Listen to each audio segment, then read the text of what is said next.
श्री कृष्ण कहते हैं वह किसी के भाग्य के निर्माता नहीं है, व्यक्ति खुद ही अपना भाग्य लिखता है।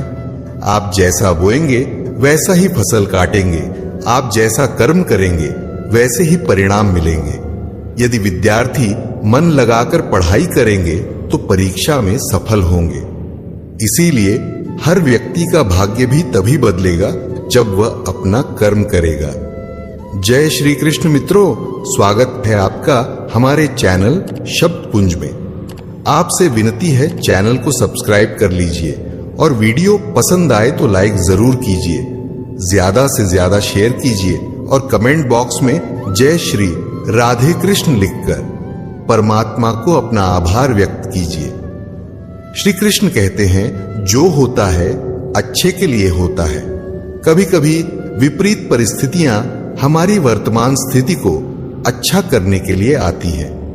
मन चंचल होता है, ये इधर उधर भागता है और किसी भी कार्य की एकाग्रता का दुश्मन है।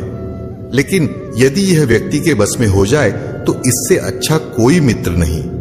इसीलिए मन को एकाग्र करना जरूरी है और मन को एकाग्र करने के लिए बस थोड़े से प्रयास और अभ्यास की जरूरत होती है। भगवान कहते हैं मेरे लिए न कोई घृणित है, न कोई मित्र, न ही कोई प्रिय है, न कोई निर्धन है, न ही कोई धनी है। बस जो भक्ति भाव के साथ मुझे याद करते हैं मैं उनका हूं और वह मेरे। धर्म और संदेह से परे जब भगवान आपसे प्यार करते हैं तो आप हर चीज से प्यार करते हैं। श्री कृष्ण कहते हैं कभी खेत में किसी किसान को खेती करते देखा है? वह उसे सींचता है, उसे जोतता है, पशु पक्षियों से खेत की फसल की रक्षा करता है।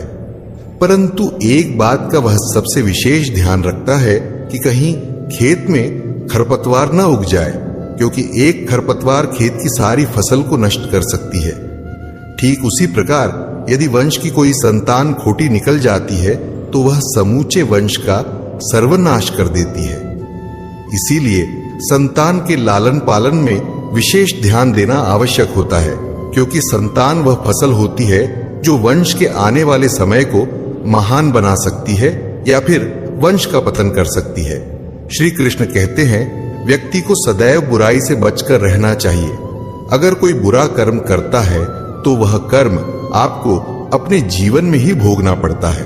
जिस प्रकार बछड़ा झुंड में भी अपनी मां को ढूंढ लेता है, वैसे ही कर्म का फल आपको हजारों की भीड़ में भी ढूंढ लेगा।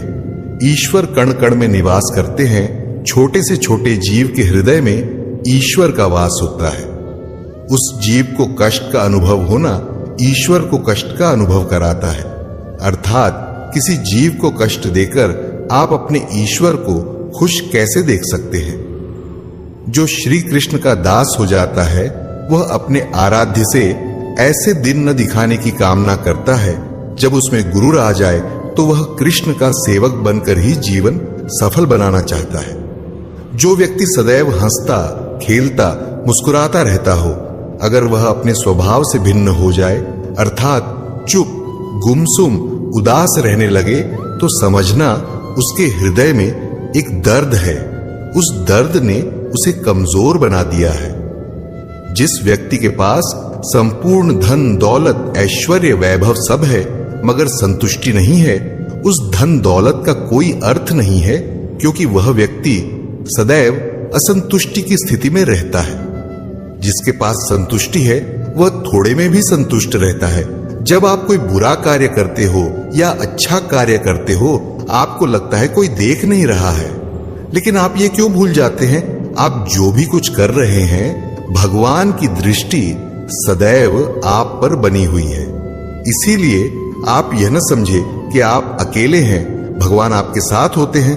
कहते हैं मन के हारे हार है और मन की जीते जीत। अर्थात जिस प्रकार सकारात्मक विचारों से सफलता मिलती है उसी प्रकार नकारात्मक विचार असफलता के मार्ग की ओर अग्रसर करते हैं, क्योंकि जैसा हम सोचते हैं वैसा ही हम बन जाते हैं और अपने विचारों के माध्यम से ही हमें नकारात्मक और सकारात्मक परिणाम मिलते हैं। इसीलिए अपनी सोच को हमेशा सकारात्मक रखें। मनुष्य ही एक ऐसा प्राणी है जो कर्म करता है, इसलिए कर्म करना प्रत्येक व्यक्ति का धर्म भी है। धर्म करने वाला व्यक्ति ही कर्मवीर कहलाता है। इसीलिए कर्म करते रहना खाली बैठे रहने से बेहतर होता है। श्री कृष्ण कहते हैं, अगर आपको याद ही नहीं कि गुच्छे की कौन सी चाबी ताले को खोल सकती है, फिर भी आप लगातार ताले को खोलने का प्रयास करते रहते हैं, फिर भी वह ताला नहीं खुलता है। अधिकतर लोग ऐसी स्थिति में अपनी आशा खो बैठते हैं। उन्हें लगता है कहीं चाबी खो गई है और वह तिलमिला जाते हैं, क्रोधित हो उठते हैं। परंतु उस समय धैर्य रखें, क्योंकि गुच्छे की अंतिम चाबी ताला खोल सकती है। कुल्हाड़ी का अंतिम प्रहार वृक्षों को काट के गिरा देता है, परंतु क्या सत्य में कुल्हाड़ी का अंतिम प्रहार वृक्षों को काट कर गिरा देता है? आपको आपका लक्ष्य दिला देता है? नहीं, आपका निरंतर प्रयत्न ही आपको सफलता दिलाता है। जब आपका मन निराश हो, अपने कार्य में दोगुनी उत्साह से कर्तव्य करते जाइए, क्योंकि अनवरत बहता जल ही कठोर चट्टान को काट सकता है। सफलता का मूल मंत्र है परिश्रम, प्रयास और आशा। श्री कृष्ण कहते हैं, आपको पूरे धैर्य और भगवान पर विश्वास के साथ अपना जीवन निर्वाह करना चाहिए। लोग अक्सर सच कहने से बचते हैं या डरते हैं, पर सत्य कभी छुप नहीं सकता, न ही कभी मिट सकता है।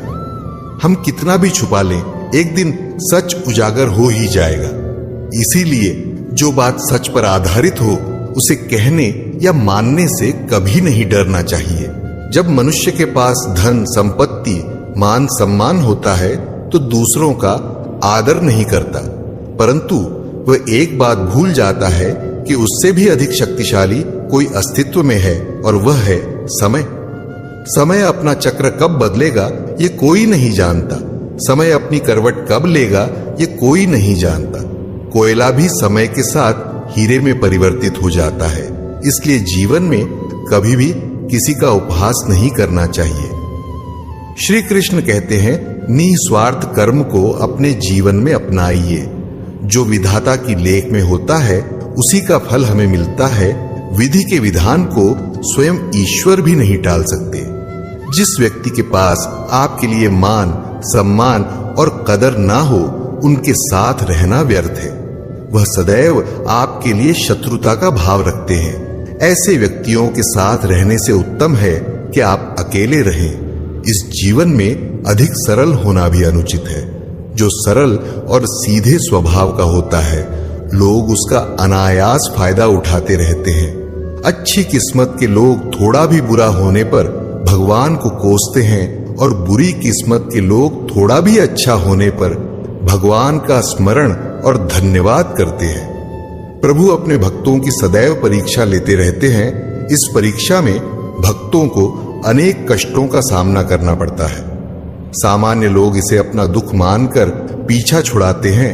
वही साधक तथा प्रेमी प्रभु की इच्छा समझकर उसका सामना करते हैं। जो लोग कहते हैं कि अपनों के आगे झुकने में कोई बुराई नहीं है, उन्हें यह मालूम होना चाहिए कि जो सच में अपने होते हैं ना, वो कभी झुकने ही नहीं देते। दिव्यता केवल शक्तिशाली होने में नहीं, बल्कि दूसरों में शक्ति जागृत करने में है। जब लोग आपकी बुराई करें तो परेशान ना हो, क्योंकि वह लोग आपको महत्व देने का कोई और तरीका नहीं जानते। सबसे इस तरह का व्यवहार कीजिए कि कोई आपके बारे में बुरा भी कहे तो कोई उस पर विश्वास ना करे। हम ना बोलें फिर भी वह सुन लेता है, इसलिए उसका नाम परमात्मा है। वह ना बोले फिर भी हमें सुनाई दे, उसी का नाम श्रद्धा है। अगर कोई व्यक्ति शिक्षा से पहले संस्कार, व्यापार से पहले व्यवहार, भगवान से पहले माता पिता को पहचान ले तो जिंदगी में कभी कठिनाई नहीं आएगी। स्वार्थ संसार का एक ऐसा कुआं है जिसमें गिरकर निकल पाना बड़ा कठिन होता है। श्री कृष्ण कहते हैं, आपने चुंबक को तो देखा ही होगा, कैसे वह लोहे की ओर आकर्षित होता है और कैसे वह लोहे को अपनी ओर आकर्षित करता है, क्योंकि उसके स्वभाव में ही आकर्षण है। हम सबके भीतर एक ऐसा ही चुंबक होता है, विचार का चुंबक, जो सदा अपने ही जैसे विचारों को आकर्षित करता है। हम जो बोलते हैं वही करते हैं। उसी प्रकार हम जो सोचते हैं वैसा ही पाते हैं। साधु ईश्वर का नाम जपता है तो उसे ईश्वर मिल जाता है, अर्थात फल हमारी सोच पर ही निर्भर करता है। इसलिए हमेशा सकारात्मक सोचिए। एक शहर में एक परिश्रमी, ईमानदार और सदाचारी लड़का रहता था। माता पिता, भाई बहन, मित्र, रिश्तेदार उससे बहुत प्यार करते थे। सबकी सहायता को तत्पर रहने के कारण पड़ोस से लेकर सहकर्मी तक उसका सम्मान करते थे। सब कुछ अच्छा था, किंतु जीवन में वह जिस सफलता प्राप्ति का सपना देखा करता था वह उससे कोसों दूर था। वह दिन रात जी जान लगाकर मेहनत करता, किंतु असफलता ही उसके हाथ लगती। उसका पूरा जीवन ऐसे ही निकल गया और अंत में जीवन चक्र से निकलकर वह काल चक्र में समा गया। क्योंकि उसने जीवन में सुकर्म किए थे, इसलिए उसे स्वर्ग की प्राप्ति हुई। देवदूत उसे लेकर स्वर्ग पहुंचे। स्वर्ग लोक का अलौकिक सौंदर्य देखकर वह मंत्रमुग्ध हो गया और देवदूत से बोला, यह कौन सा स्थान है? देवदूत ने बोला, यह स्वर्ग लोक है। तुम्हारे अच्छे कर्म के कारण तुम्हें स्वर्ग में स्थान प्राप्त हुआ है, अब से तुम यहीं रहोगे।